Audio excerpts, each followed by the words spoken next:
Saudara-saudari, marilah kita mendengarkan renungan dengan judul Mengucap Syukur, yang berdasarkan pada Injil Lukas bab 17 ayat 15 dan 16. Seorang dari mereka ketika melihat bahwa ia telah sembuh, kembali sambil memuliakan Allah dengan suara nyaring, lalu tersungkur di depan kaki Yesus dan mengucap syukur kepadanya. Orang itu adalah seorang Samaria. Dalam nama Bapa dan Putra dan Roh Kudus. Amin. Saudara-saudari terkasih dalam nama Tuhan Yesus Kristus. Yesus menyembuhkan orang-orang yang sakit dan mereka yang kerasukan roh-roh jahat secara gratis, tanpa membayar. Sebab Yesus tidak pernah mencari keuntungan dari apa yang dia lakukan. Yesus juga tidak mau mencari ketenaran dan mencari pujian seperti yang dilakukan oleh orang-orang tertentu, seperti kaum Farisi dan ahli Taurat. Satu-satunya tujuan Yesus menyembuhkan orang-orang sakit, mengusir setan, dan membangkitkan orang mati adalah semata-mata agar manusia mengenal dan mengalami kasih serta kebaikan Allah. Dengan mengenal dan mengalami kasih serta kebaikan Allah, manusia datang kepada Allah untuk bersyukur dan memuliakan nama Tuhan. Bersyukur berarti kita berterima kasih atas apa yang Tuhan berikan, termasuk saat kita sembuh dari sakit. Hal inilah yang terjadi dengan ke-10 orang kusta yang telah disembuhkan oleh Yesus. Pada awalnya, ke-10 orang sakit itu berteriak meminta pertolongan Yesus.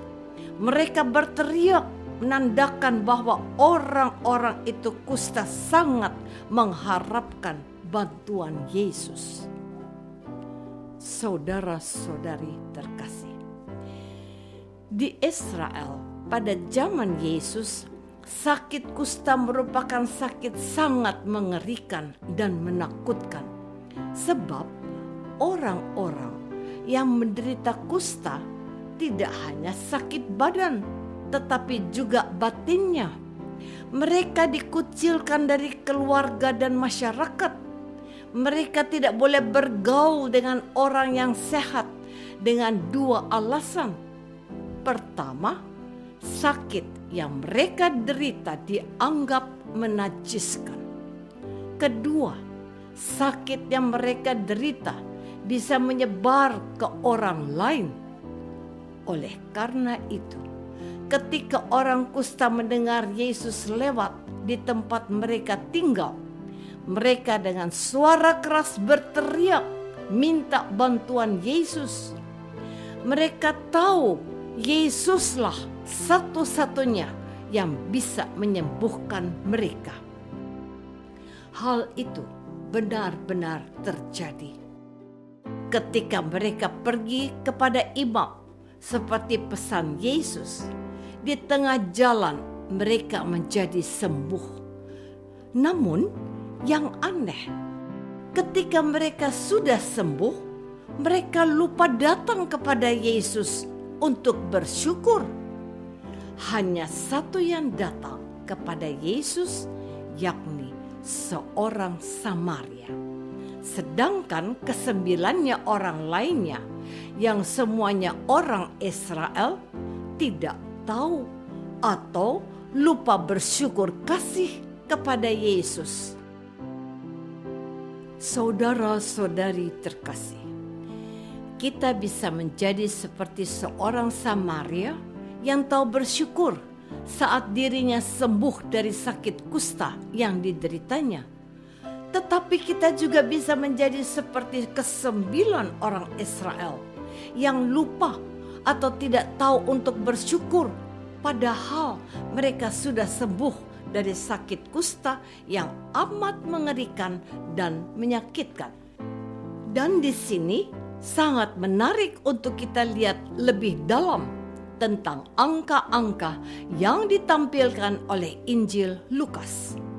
Pertama, soal angka 10. Inilah salah satu kenyataan dalam kitab suci di mana Yesus menyembuhkan lebih dari satu orang secara bersamaan. Biasanya Yesus menyembuhkan orang secara pribadi satu persatu. Kedua, angka 1. Dari 10 orang penderita kusta, hanya 1 orang yang kembali datang kepada Yesus untuk bersyukur. Tentu ini sangat menyakitkan, menyedihkan, dan mengecewakan bagi Yesus. Sebab ternyata hanya 1 orang yang ingat kepada Yesus. Ketiga, angka 9. Angka 9 berbeda jauh dengan angka 1. Angka 9 menunjukkan kumpulan orang banyak. Tetapi yang 1 orang lebih baik daripada yang 9 orang yang tidak tahu atau lupa bersyukur. Saudara-saudari terkasih, 1 orang Samaria yang datang bersyukur kepada Yesus dan 9 orang Israel yang tidak datang bersyukur kepada Yesus memberi gambaran yang sama dengan keadaan kita umat Kristen dan Katolik zaman sekarang.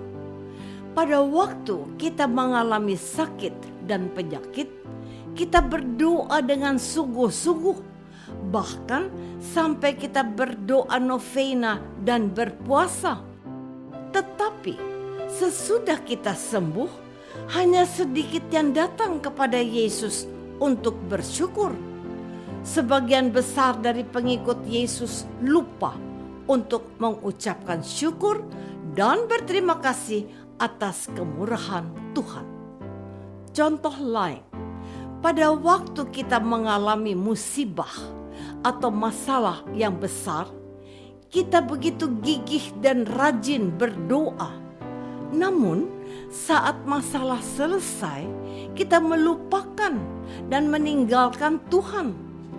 Hanya sedikit yang mau bersyukur dan tetap rajin berdoa. Kita juga melihat umat Kristiani berbondong-bondong pergi ke gereja waktu Natal dan Paskah. Tetapi pada hari Minggu biasa, gereja sepi. Kita lupa atau tidak tahu bahwa 6 hari kita sudah menerima banyak rahmat dan berkat dari Tuhan. Maka sewajarnya kalau setiap hari Minggu kita ikut misa untuk bersyukur atas kasih dan kebaikan Allah. Apakah selama ini kita mengucap syukur atas kasih dan kebaikan Tuhan? Ataukah kita sering lupa atau tidak tahu untuk bersyukur? Marilah kita berdoa. Tuhan Yesus Kristus, Engkau menghendaki kami umat-Mu tahu dan tidak lupa untuk mengucap syukur. Bantulah kami untuk selalu mengucap syukur dalam segala hal. Sebab segala sesuatu kami peroleh berkat kasih dan kebaikan-Mu. Dengan bersyukur, iman kami semakin kuat dan teguh. Doa ini kami persembahkan dalam nama Yesus, Tuhan dan pengantara kami. Amin. Semoga kita semua selalu dinaungi dan dibimbing oleh berkat Allah yang Maha Kuasa, Bapa dan Putra dan Roh Kudus. Amin.